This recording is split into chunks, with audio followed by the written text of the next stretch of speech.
Smoke کا روک برقرار، حد نگاہ انتہائی کم ہونے کے بعد موٹروے M2، M3 اور M4 مختلف مقامات پر ٹریفک کے لیے بند۔ شہری صورتحال کے پیش نظر دن کے اوقات میں سفر کو ترجیح، حکام کی اپیل۔ کچھ لوگوں نے ذاتی مقاصد کے لیے ملک داؤ پر لگا دیا، مجھے سیاست سے بے دخل کیا گیا، پارٹی صدارت لے لی، ان فیصلوں سے ملک کو نقصان پہنچا، سب تباہی کے ذمہ دار ہیں، ترقی میں رکاوٹ نہ آتی تو پاکستان آج G20 کا حصہ ہوتا۔ نواز شریف کا لندن میں ورکرز کنونشن سے خطاب، کہا معیشت دوبارہ ترقی کی راہ پر گامزن، حالات دن بدن بہتر ہو رہے ہیں۔ شہباز شریف دل و جان سے ملک کی حالت بدلنے میں مصروف ہیں، کچھ دن پہلے خواجہ آصف سے ناروا سلوک کیا گیا، یہ بد تہذیبی والا کلچر لائے، اچھا ہوا ان سے جان چھوٹ گئی، گاڑیوں کے پیچھے بھاگنا اور نعرے لگانا ان کا نصیب ہے۔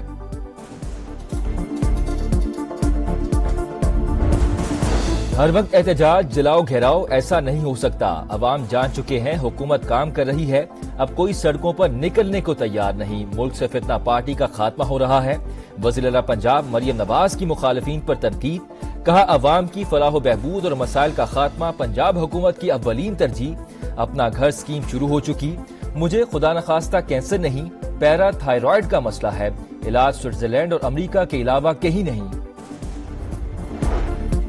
لندن میں ٹرین پر سفر کے دوران خواجہ آصف سے بدتمیزی، ویڈیو منظر عام پر آ گئی، نامعلوم شخص نے اسٹیشن پر تعاقب کیا، نازیبا الفاظ کا استعمال، چاقو سے حملے کی دھمکیاں بھی دیتا رہا۔ تحریک انصاف 24 نومبر کو احتجاج کے لیے تیار، ملک بھر میں مظاہروں کی کال، علیمہ خان نے کہا عدلیہ کے تحفظ اور مینڈیٹ کی واپسی کے لیے باہر نکلیں گے، اسلام آباد کی طرف بھی مارچ ہوگا، مطالبات منوا کر ہی دم لیں گے، احتجاج کی تیاریاں مکمل، اس بار کوئی واپسی نہیں ہوگی، وزیر اعلیٰ علی امین گنڈا پور کی للکار۔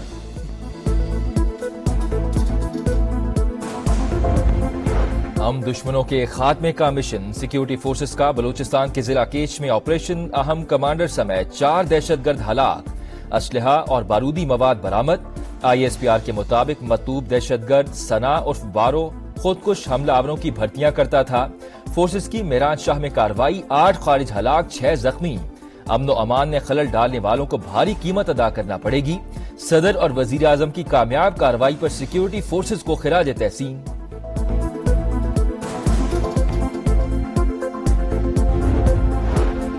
پاکستان میں چینی شہریوں کی سیکیورٹی یقینی بنانے کا عزم، حکومت تحفظ کے لیے ہر ممکن اقدامات اٹھا رہی ہے، ملک سے دہشت گردی کو جڑ سے اکھاڑ پھینکیں گے،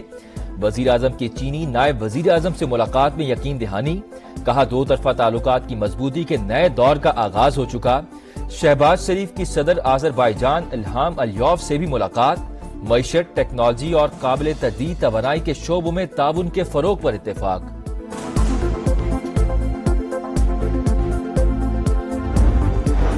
ترقی پذیر ممالک کو قرض نہیں امداد دی جائے، ماحولیاتی تبدیلیوں کے اثرات سے نمٹنے کے لیے عالمی مدد ناگزیر ہے، 2030 ویژن پر عمل درآمد کے لیے $6,800 ارب کی ضرورت، پاکستان تنہا کچھ نہیں کر سکتا، بر وقت اقدامات نہ کیے تو مزید نقصان ہوگا، کوپ 28 میں کیے گئے وعدوں پر عمل درآمد ہونا چاہیے، وزیر اعظم کا باکو میں کوپ 29 سمٹ سے خطاب، کہا پاکستان نے تباہ کن سیلاب کا سامنا کیا، $30 ارب کا نقصان ہوا، ہزاروں ایکڑ فصلیں تباہ اور لوگ بے گھر ہوئے، عالمی برادری وعدے پورے کرے، رواں دہائی کے آخر تک 30% گاڑیوں کو متبادل توانائی پر منتقل کرنے کا عزم۔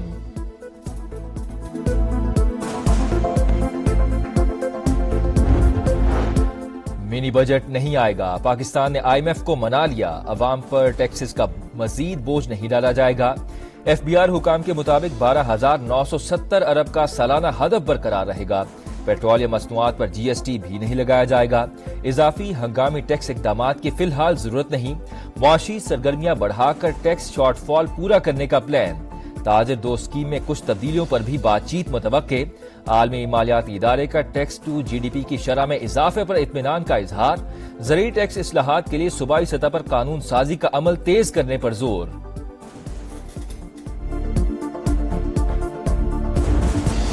پاکستان کی عدالتی تاریخ میں نئے باب کا اضافہ، پہلے آئینی بینچ کی آج پہلی سماعت، 18 مقدمات سنے جائیں گے، عام انتخابات 2024 ری شیڈیول کرنے کی درخواست کی سماعت ہوگی،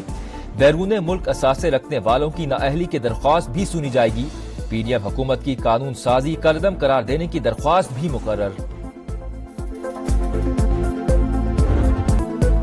مریم نواز کے خط لکھنے کے بیان پر وزیر اعلیٰ بھارتی پنجاب کا دلچسپ تبصرہ، کہا نواز شریف کی بیٹی کہتی ہیں دھواں لاہور جا رہا ہے،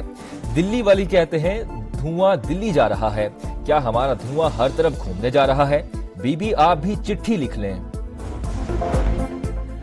کراچی سمیت سندھ کے 26 اضلاع میں ضمنی بلدیاتی الیکشن کا مارکہ آج سجے گا۔ 274 پولنگ سٹیشنز قائم، 213 انتہائی حساس اور 50 حساس قرار،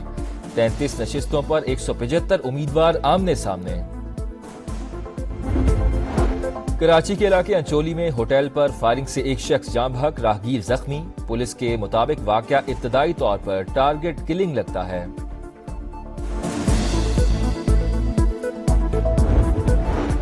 جو بائیڈن کے ساتھ ملاقات بہت اچھی رہی، ڈونلڈ ٹرمپ نے انٹرویو میں بائیڈن سے ملاقات کی اندرونی کہانی بیان کی، کہا اقتدار کی منتقلی سے متعلق ریپبلکن اور بائیڈن کے ٹیمز میں اچھا رابطہ ہے۔ جو بائیڈن کے ساتھ مشرق وسطیٰ پر تفصیلی بات چیت ہوئی، یوکرین کے مسئلے پر بھی گفتگو ہوئی۔ اور نئی منزل نیا ہدف، شاہین ایک اور امتحان کے لیے تیار۔ پاکستان اور آسٹریلیا کے درمیان پہلا T20 آج ہوگا۔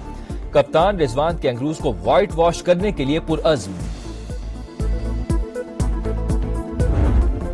کچھ لوگوں نے ذاتی مقاصد کے لیے ملک داؤ پر لگا دیا، مجھے سیاست سے بے دخل کیا گیا، پارٹی صدارت لے لی، ان فیصلوں سے ملک کو نقصان پہنچا، سب تباہی کے ذمہ دار ہے، ترقی میں رکاوٹ نہیں آتی تو پاکستان آج G20 کا حصہ ہوتا۔ نواز شریف کا لندن میں ورکرز کنونشن سے خطاب، کہا معیشت دوبارہ ترقی کی راہ پر گامزن ہے، حالات دن بدن بہتر ہو رہے ہیں۔ شہباز شریف دل و جان سے ملک کی حالت بدلنے میں مصروف ہے، کچھ دن پہلے خواجہ آصف سے ناروا سلوک کیا گیا، یہ بد تہذیبی والا کلچر لائے، اچھا ہوا ان سے جان چھوٹ گئے، گاڑیوں کے پیچھے بھاگنا اور نعرے لگانا ان کا نصیب ہے۔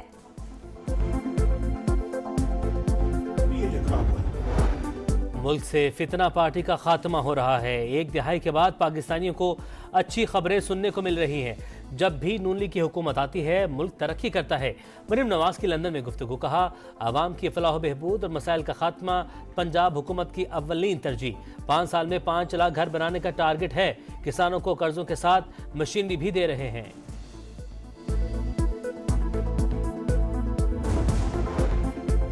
لندن میں ٹرین پر سفر کے دوران خواجہ آصف سے بدتمیزی، ویڈیو منظر عام پر آ گئی، نامعلوم شخص نے اسٹیشن پر تعقب کیا، نازیبا الفاظ کا استعمال کیا، چاقو سے حملے کی دھمکیاں دیتا رہا۔ سموگ کا روگ برقرار، حد نگاہ انتہائی کم ہونے کے بعد موٹروے M2، M3 اور M4 مختلف مقامات پر ٹریفک کے لیے بند۔ شہری صورتحال کے پیش نظر دن کے اوقات میں سفر کو ترجیح، حکام کی اپیل۔